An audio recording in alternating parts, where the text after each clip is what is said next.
Hi, I M Sagar સવસાણી from નિયોસોફ્ટ services. આજે આપણે જોઈશું રિટેલના સોફ્ટવેરમાં એક નવું ફીચર્સ એડ કરેલું છે. એ છે પેશન્ટ પ્રિસ્ક્રિપ્શનનું રિમાઇન્ડર. જ્યારે પણ આપણે લોગિન થઈએ તો પેશન્ટ પ્રિસ્ક્રિપ્શનનું રિમાઇન્ડર આપને ત્યાં શો થશે. અને બીજી વસ્તુ કે ડાયરેક્ટ સેલ્સ બિલમાંથી જ પ્રિસ્ક્રિપ્શન એડ કરવાનો ઓપ્શન્સ પણ આપી દીધો છે. એ આ રીતે છે, એ આ જોઈએ આપણે કે જેમ કે અહીં કોઈ નવું પેશન્ટ જ આવેલું છે, એને આપણે અહીં નામ લખી નાખશું કે for example new patient. Enter. અહીંયા પેશન્ટનો મોબાઈલ નંબર એન્ટર કરી દઈએ. અહીંયા એ જે પ્રોડક્ટ્સ લે છે આપણી પાસેથી એની એન્ટ્રી કરી દઈએ. તમે જનરલી આ રીતે કરતા હોઈએ આપણે કે પહેલા સૌથી પહેલા આપણે બિલ બનાવી નાખીએ.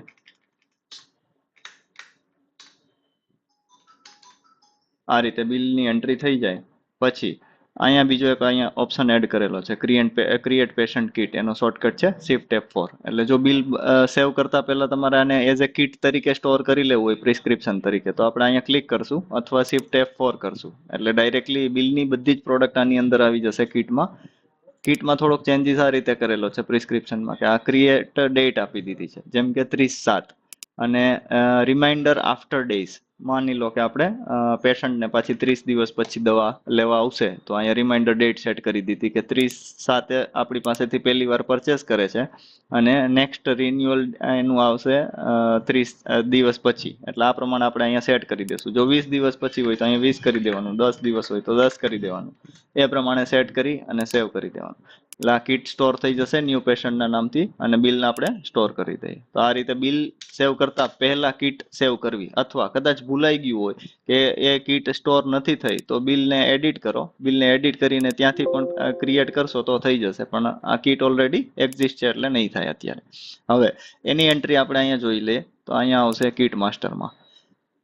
આ રીતે અહીંયા તમે લાસ્ટમાં જોશો તો આ એડ થઈ ગયું છે. થોડાક ચેન્જીસ આમાં પણ કરેલા છે, જેમ કે અહીંયા તમને પ્રોડક્ટનો સ્ટોક અને એનું લોકેશન પણ બતાવશે. એટલે કીટની અંદર જે વસ્તુ છે એ તમારી પાસે અવેલેબલ છે કે નહીં. જો ગ્રીન કલર હશે તો અવેલેબલ છે, રેડ કલર હશે તો તમારી પાસે સ્ટોક અવેલેબલ નથી.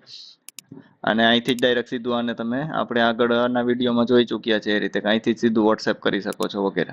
હવે આનું આપણે મેઇન જે નવું ફીચર એડ કરેલું છે એ છે કે આપણે લોગિન થઈએ ત્યારે રિમાઇન્ડ કરાવવું જોઈએ કે મારે આજના દિવસ કે આજના દિવસના 1-2 દિવસ પહેલા આ પેશન્ટ મારે પાસેથી પાછો દવા લેવા આવવાનો છે. તો એ કઈ રીતે થશે તે જોઈએ.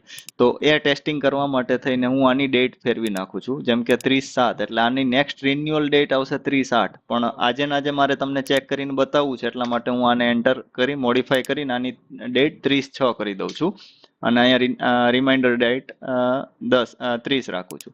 એટલે આનું રિન્યુઅલ ક્યારે આવશે? 30/6 પછી 30 દિવસ એટલે 30/7, મતલબ આજના દિવસમાં એનું રિન્યુઅલ આવશે. હવે તમારે એ રિપોર્ટ એડ કરવો હોય, મતલબ જ્યારે લોગિન કરો ત્યારે જોવું હોય તો તમારે આ એક સેટિંગ ઓન કરવું પડશે. એડમિનમાં કંપની સેટિંગમાં જવાનું છે. અહીંયા યુઝર વાઇઝ એના રાઇટ્સ છે એટલે અહીંયા તમે યુઝર વાઇઝ લખશો પ્રિસ્ક્રિપ્શન તો આ રીતનું એક પેરામીટર આવશે. 100 patient prescription reminder list report when login. By default આની વેલ્યુ ફોલ્સ હશે. આના ઉપર એન્ટર કરી અને આને તમે ટ્રુ કરી શકો છો. અહીંયા ટ્રુ કર્યું. હવે હું એકવાર લોગ આઉટ થઈ જઈએ અને પાછા ફરીથી લોગિન થઈએ ત્યારે આ રીતે તમને જેટલા કીટ જે પેશન્ટના પ્રિસ્ક્રિપ્શન રિન્યુ થતા હશે કે જેની મેડિસિન તમારે આપવાની છે એ રિન્યુ થતા હશે તો આ રીતના તમે લિસ્ટ આવી જશે અને અહીંથી તમારે એને કંઈ પણ કોલ કરવો હોય તો અહીંયા એનો નંબર આપેલો છે મેન્યુઅલી. અને જો તમે વોટ્સએપ એપીઆઈનો યુઝ કરતા હોય તો વોટ્સએપ પણ અહીંથી જ ડાયરેક્ટ સીધું કરી શકો છો. એટલે તમે તમારા કસ્ટમરને એકદમ ઇફેક્ટિવલી હેન્ડલ કરી શકો છો અને એને તમને ડાયરેક્ટ અહીંથી પણ એનું નોટિફિકેશન મોકલી શકો છો વોટ્સએપ પર. તો આ રીતે આ નવું ફીચર્સ આજે એડ કરેલું છે નવા અપડેટમાં.